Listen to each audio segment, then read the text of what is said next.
I'm Eric Newton, and this is The Together Show. We all know relationships take work, but what is that work, and how do we do it? As a former divorce lawyer, I've watched thousands of couples break up firsthand. Having seen the worst in relationships, I decided to try to help couples stay together. So on this show, we talk to real couples and find out what love really looks like. I can really tell her what I'm thinking, and she's not going to freak out. Now, it doesn't mean that we didn't have problems still to deal with. And so it gives a whole different process for how to deal with stresses and challenges and problems that are going on.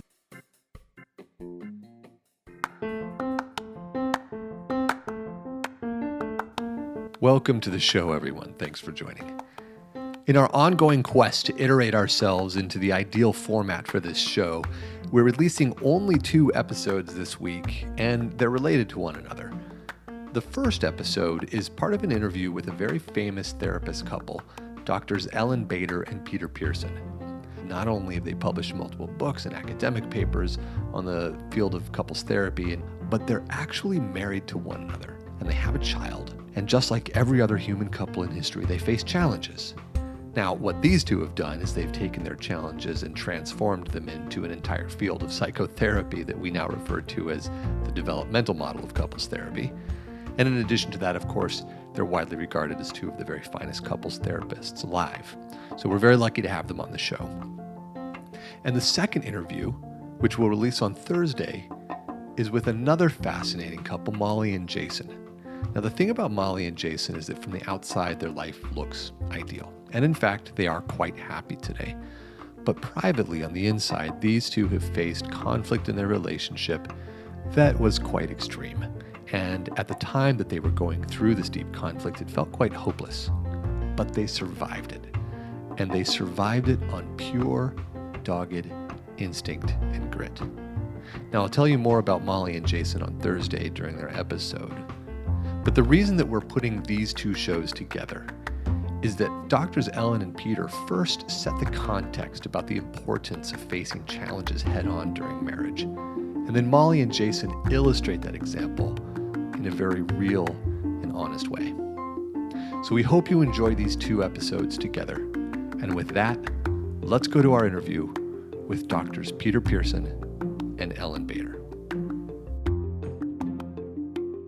Something that couples have been saying over and over on the show, that really when they get through the shit, when they manage to work through the challenges, they feel more connected afterwards and more intimate. On the other hand, those challenges can also lead to a callousing and a distancing.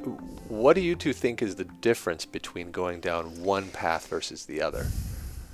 To me, the distancing gets really strong when you don't resolve things. So you have all the painful interactions and you don't come out on the other side. And so, and there's little things and big things. And so as you start to build the experience of being able to deal with both the little and the big, it stops the callousing and starts to do what you were talking about in terms of feeling like there's a reason you're together. And is that because developing the ability causes it to be less traumatic? It's less traumatic because you're not doing it in a brutal way. Right. When people differ and they try to power over each other, they can get pretty brutal. But if you know that somehow you're going to get through it. We had one issue that took us a year to resolve once, and it sounds so silly now, but at the time it felt like a really big issue. But we kept at it. We kept really, really working at it. It was so painful. Basically, I'll tell you what it was. Well, it had 2 parts, actually. It had 2 parts. We would do workshops together for couples. And we reached a place, and actually when Ellyn and I first got together, we had this kind of joke. We each would say, well, I think you're a better therapist than I am. And the other would say, no, I think you're a better therapist than I am. And the problem occurred when I agreed with Ellyn. Did you really agree? Yes, I did. Yes, he got yes, I did. He got on his high horse, and he believed that whatever I had to say didn't mean much at all. I had 2 beliefs about the way Ellyn was working. I objected to what she said, and I objected to how she said it. Which is pretty much everything. Pretty much everything. And we split along the lines of, which is pretty common for parents. One person is too strict and one person's too easy. And I would say to Ellyn, I just think you cannot just nurture couples into growing their relationship. You're just basically too permissive, too easy, too gentle, too whatever. Too nice. And Ellyn would say, you just can't smack them into mental health, And it got to be a real serious problem. We didn't think we could work together. Well, right, you couldn't train people if you couldn't agree. And in a workshop, when we do workshops for couples, we can't say, well, let's compromise half the workshop, because we do 5-day workshops for couples. You can't say, look, for 2.5 days, why don't you nurture them? And for 2.5 days, I'll smack them alongside the head. That doesn't work. And we tried a lot of things to try to work through it. We got consultations. We talked about it. We tried to use all the skills that we had. And we just kept running up against the wall. And then finally, we came to what looked like was going to be a really distressing conclusion, which is we can't work together. And that creates then a huge integrity problem for me.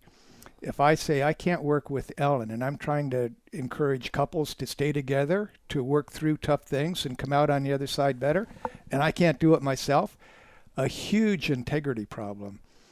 And we had one more 5-day workshop that we were trying to figure out how we were going to structure it. And we could not come to an agreement about how to design it, how to structure it. And gosh, I remember we're sitting in a coffee shop and Ellyn said to me, okay, I tell you what, I'll just do it your way. And I had two reactions. One was, wow, a lot of relief. We don't have to fight about it. And then the other reaction was, oh my gosh, now the proof is in the pudding. And she is not going to fight it. Whoa, what if I am wrong?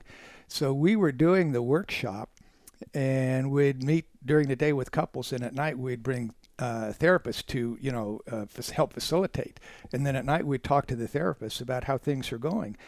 And one of the therapists said to Ellyn, you don't seem like yourself this workshop. Is that accurate? And Ellyn, bless her heart, she said, well, I'm not really my usual self, but we're trying an experiment to see what happens. Halfway through the workshop, I say to Ellyn, so how do you think it's going? And Ellyn said, you don't want to know. And I said, on a scale of 1 to 10, how effective do you think this workshop is? How good is it? And she'd say, I give it maybe a 3. And she said, what would you give it? I said, I'd give it an 8 or a 9. And we're at the same workshop. And at the end of the workshop, after everybody said their goodbyes, Ellyn said something that I don't know if I would have said if I would have been tested the same way. But she said, all right. She said, you were right. And the way I was going to do it, I don't think would have been so effective. I had two reactions. One was profound relief, and the other was extraordinary respect for Ellyn, for willing to take that chance to say, okay, let's try it your way, and then afterwards say, you were right. It was huge. It was huge in our relationship. Wow, I'm left with so many reactions to that. I can feel my own emotional reaction to your being right and Ellyn being wrong, and I'm wondering how it actually was for you at the time, Ellyn, to make that concession. Well, at the beginning when I first said let's try it your way, I think it came partially just from being tired of being in the conflict. That's one part of it. There was another subtext going on to this whole thing too, which was, our daughter was really little. And I was pretty tired from working and parenting. She was only 2. And we were also having trouble deciding where to do the workshop. So, it was mostly just I was sick of the conflict was originally how I said, let's just do it your way. But if that was the only, if that was where it still stood, I imagine you wouldn't find much satisfaction in delivering the seminars. So you must have moved on from or developed out of just being willing to concede because you didn't want to fight. Well, I mean, so then we had the experience of running the workshop the way he wanted to run it. It wasn't so much completely my style of work. We changed how we ran the whole workshop, which is the way that he wanted to run it. And so going through it, by the end, I saw the value of what he was talking about. And so that contributed to, doing some more like that. And then eventually, actually, we switched things where he did the workshops himself, and I do a lot of the training myself. So part of what we also came to terms with was having a child and traveling to do both types of workshops was not going to keep working. Couldn't take her out of school. Oh, this is one thing that really broke the logjam, which is when at the end of the workshop when Ellyn said, you were right, da da da da da da.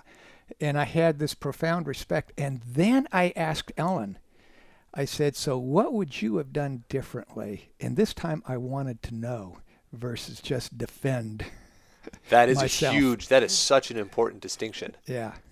And what was her answer? Well, then she started talking about how she would have done it, her perspective, but it's really interesting. Once she said that it was fine, it made it easier for me to listen to her, and which I hadn't been able to do very well up till that point. Right. Because before I could listen intellectually, but not with an open heart. Yeah. And that makes all the difference in the world. It's not just a mechanical listening. I actually wanted to know because she broke the logjam. Yeah, she had the strength to actually break it up, which then allowed you to be receptive to her ideas. I'll give you one more example of what she did that was terrific. It had a profound effect on me. And when you talk about what is the work of couples, it's not really a technique. It's really courage, which is different than a how-to. It's being... One of our favorite sayings is that the mark of a good marriage is when only one person goes crazy at a time. And Ellyn actually embodied that when our daughter was like, 7 or 8 years old, and we were staying at a family camp in the mountains, Northern California. And Molly was outside playing, and Ellyn and I were in a cabin. And I was being really silent. And Ellyn said, "What's the matter?" I said, "I'm just brooding about some stuff." And Ellyn said, "Well, are you thinking about getting rid of me?" And I thought, geez, that's an interesting question because that's something we don't talk about very often. But it happened to be exactly what I was thinking of. And it was a gutsy question, and I thought deserved a straight response. So I said, "Well, yeah, actually, that's what I'm thinking of." Ellyn said, "So what are you thinking?" And I said, "Well, I had this thought that maybe we'd take a trip to the Grand Canyon and we'd be peering over the edge together and oops, a little nudge and there you go." And Ellyn said, "Wow." She said, "Well, is there anything wrong with that picture?" And I said, "Well, yeah, actually, because you could fall down deep and then you get hurt and I don't want you to suffer." So she said, "Did you have other thoughts?" And I said, "Well, yeah, actually, I was thinking when we get home, we got these bad mushrooms in the backyard, and I'd fry up some mushrooms, and there you go." And Ellyn continued, which is a really good question, which is hard to do instead of just wigging out, to be able to stay curious. And she said, "Well, is there anything wrong with that picture?" And I said, "Well, yeah, the cops come by, they figure, I did something nefarious and, you're gone, I'm in jail, and that's not so good for Molly." So Ellyn said, again, it's the ability to hold still when your partner is twitching and just in the shadow part of their personality. Ellyn said, "Well," that was a good question. She said, "Well, have you thought about divorce?" And I said, "Well, I've been through a divorce. I don't want to go through that again." So I thought maybe I'll just move to Alaska. Once a month I'll send you a card and a check saying things are okay here for child support. And It's such a great story. Just keep going. And Ellyn, then she asked what I thought was the best question of all. Now, it's not easy you can't really teach people, when your partner's talking about getting rid of you, why don't you just stay curious, but that's what she did. And she asked what I thought was the best question of all. She said, well, do I have anything to worry about? Great. And I thought it was a great Thank you. question. But it's like when she asked that question, it was like somebody just lancing a boil. It just kind of releases the pressure. It's like, I can really tell her what I'm thinking, and she's not going to freak out. Now, it doesn't mean that we didn't have problems still to deal with, but what it meant was that she could handle what I would say and not freak out. And so it gives a whole different process for how to deal with stresses and challenges and problems that are going on. And that what Ellyn did is a large part of some of the things what we try to help couples develop, which is the courage to hold still when your emotional brain wants to just freak out, defend, complain, disengage, attack, get outraged, but to hold still. And that's a developmental process. It's not just a technique that you say, well, okay, they're freaking out. Now, stay curious. But that's what she embodied, and that's what she did. Ellyn, this is a phrase that you've become famous for. Be curious, not furious. And I have to tell you, I apply it in my relationship. Great. And I'm oftentimes completely inartfully horrible at applying it. And sometimes it works quite well. Last night, for instance, we got into a fight. I don't even remember what the fight was. I can never remember what the content. Yeah, I know it it evaporates. disappears. Gone. We got something happened.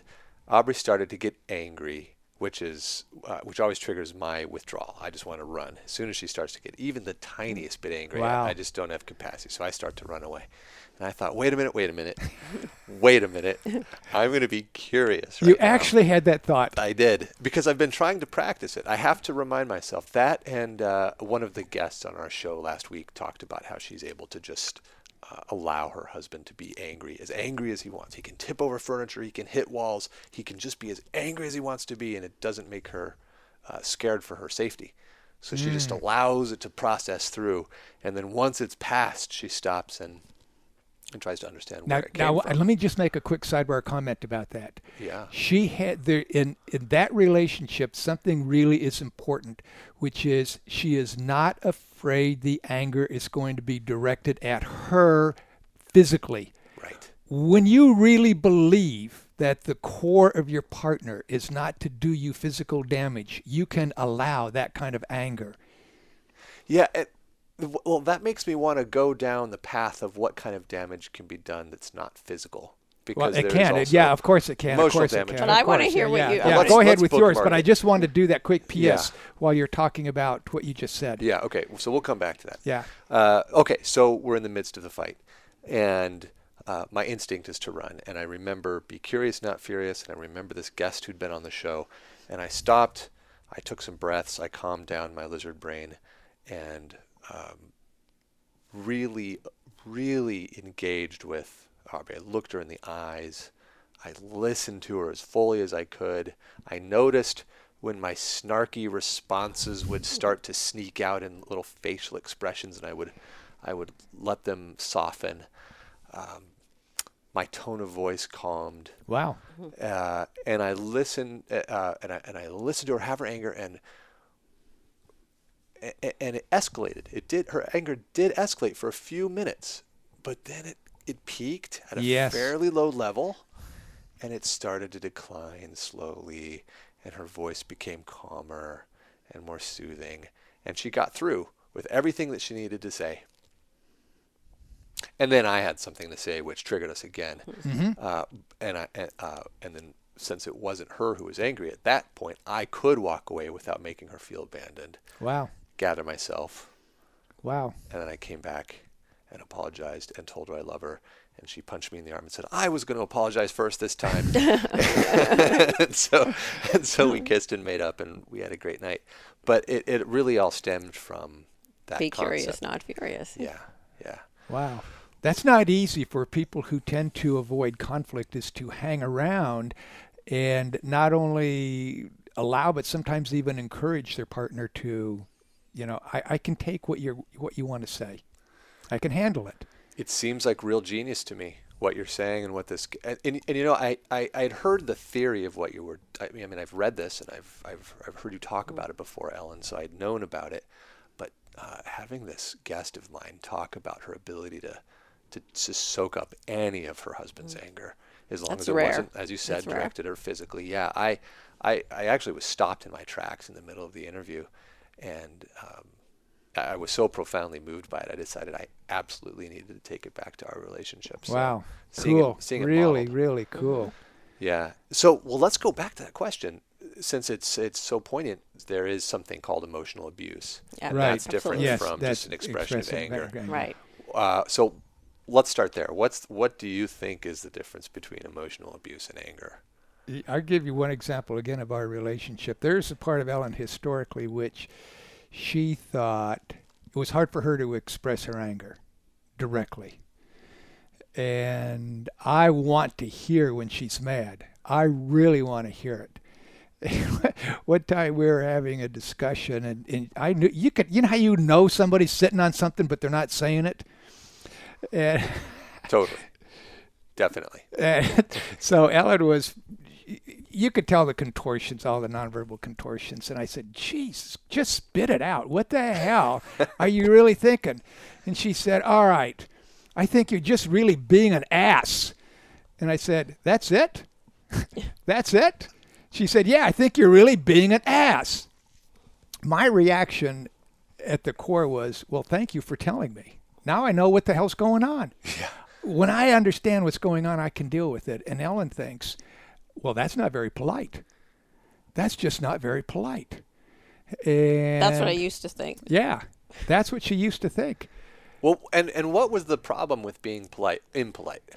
Well, so I grew up in a family where, there were a lot of messages around looking good, and you have to do the right thing, and you have to be nice, and especially if you're a female, you have to be really nice. So, I had all that conditioning that I came into our relationship with.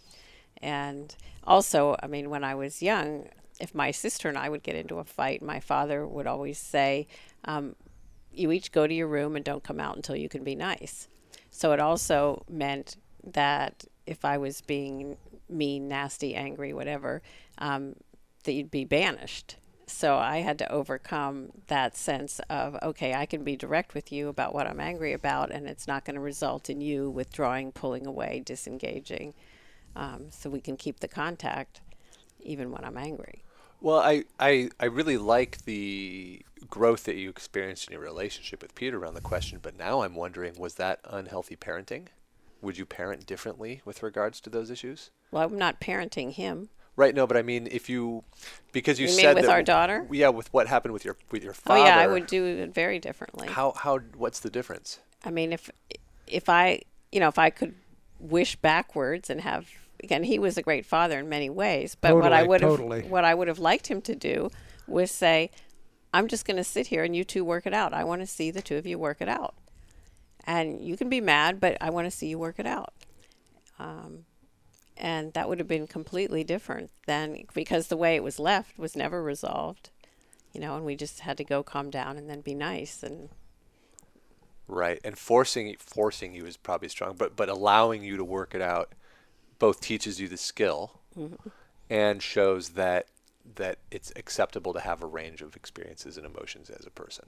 And you don't have to work it out in a second. I think one of the things that we taught our daughter is we did sometimes fight in front of her, but we definitely worked out some disagreements in front of her. And a lot of, I see parents all the time who say we have to have a united front. Yeah. And actually that was not our position. Right. Which is we wanted her to learn and to see. And I'm not talking about doing destructive things in front of her, but right. but she learned not to be afraid of it.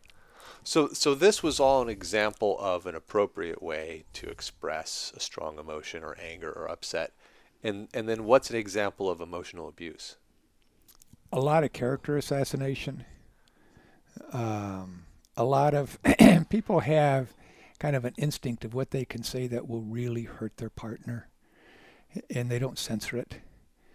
And they will say to their partner all kinds of, "You're a loser," you know? It's just stuff that really goes at the core identity. Or you're fat, men who say to their wives, "You're fat and ugly." Ugh. So it's things that are really the character assassinations that hit deep, and the reverberations last for a long time. Ellen can say I'm an ass. She can even say I hate you, and I go, well, that's okay. Now it's clear. So so there's a part of me that can hear that without freaking out. And is that distinction she's expressing her experience versus making a determination about who or what you are? Yeah. Yeah. Well, she can call me an ass, and I say, okay, I agree.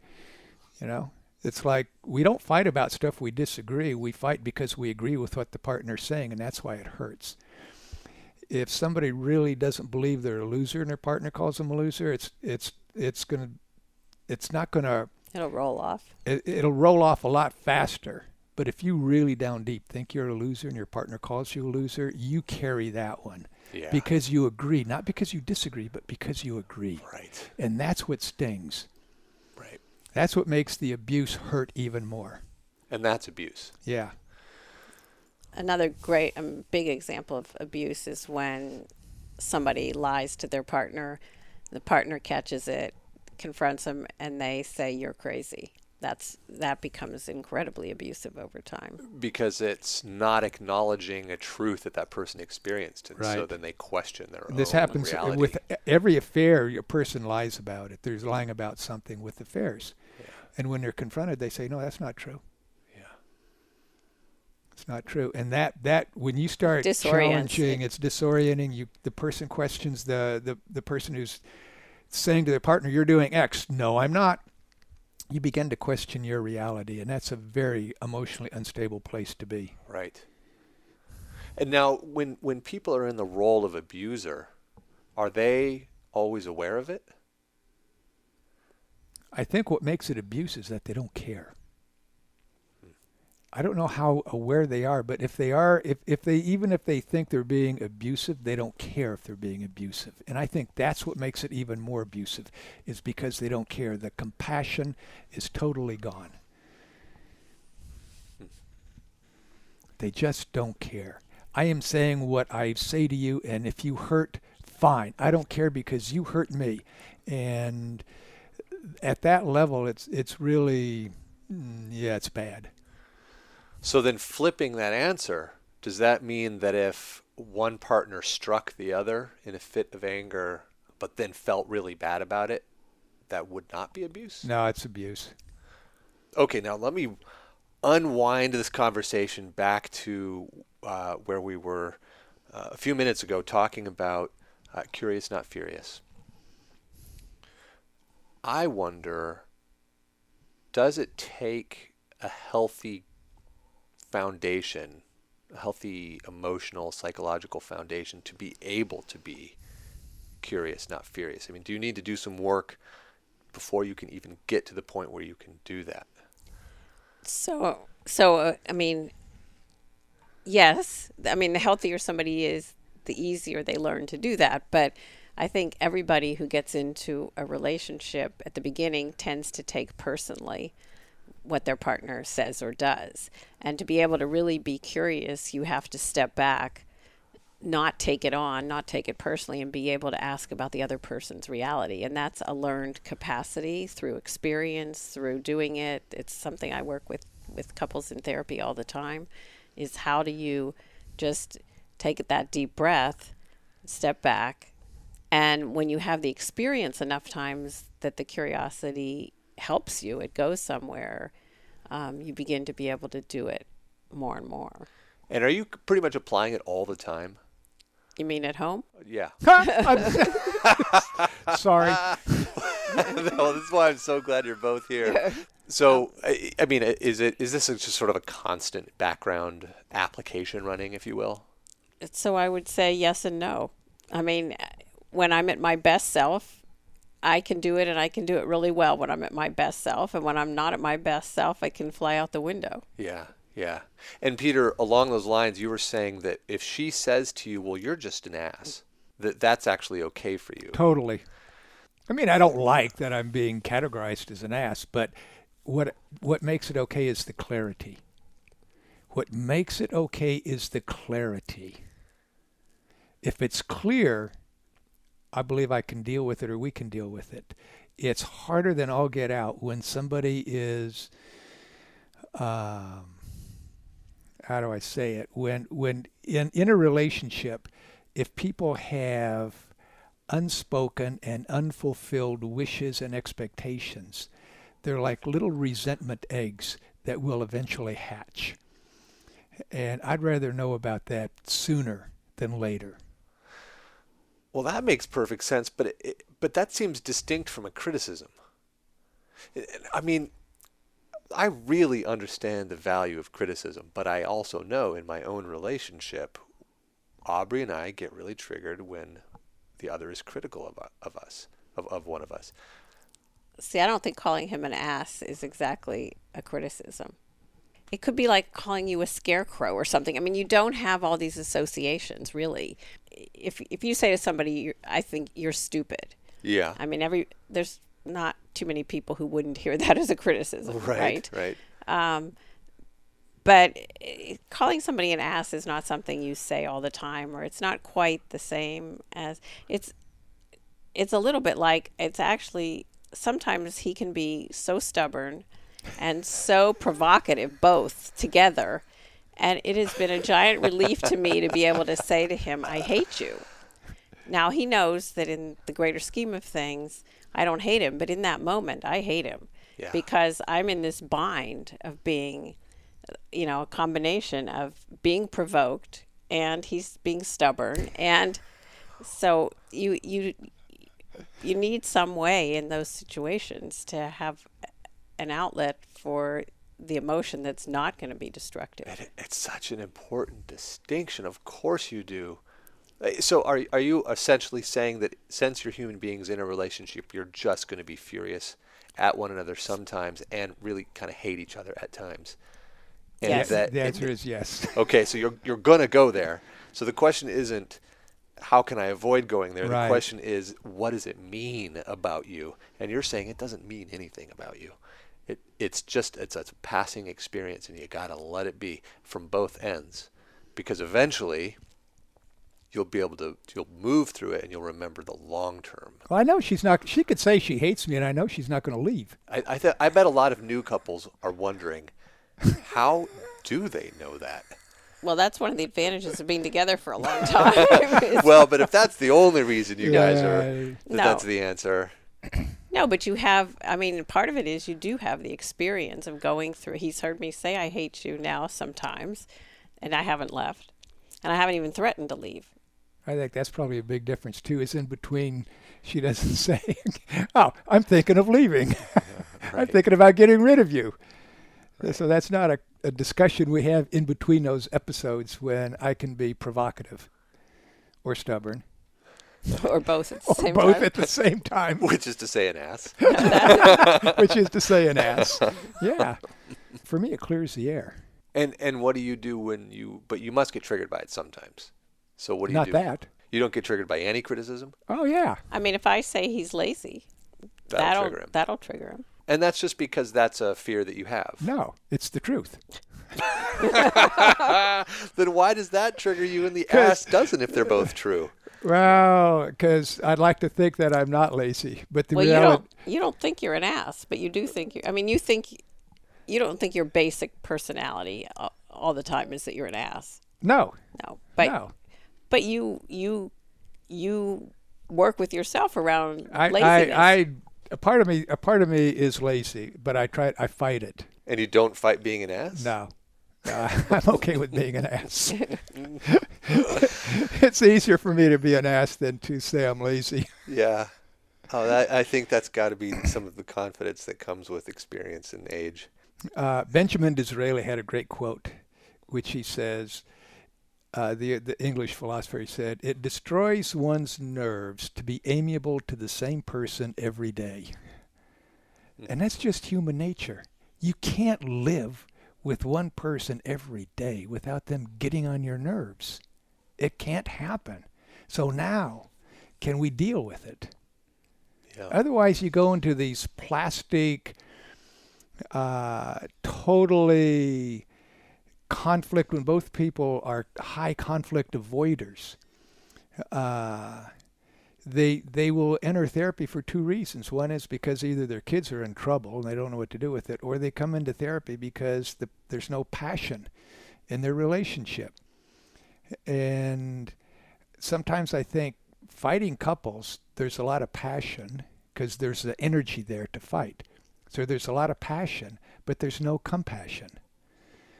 And conflict avoidant couples have a lot of compassion, but they lose their passion because they don't want to disturb anything. They don't want to rock the boat. So over time, it takes the passion out of the relationship in order to keep things at an even keel.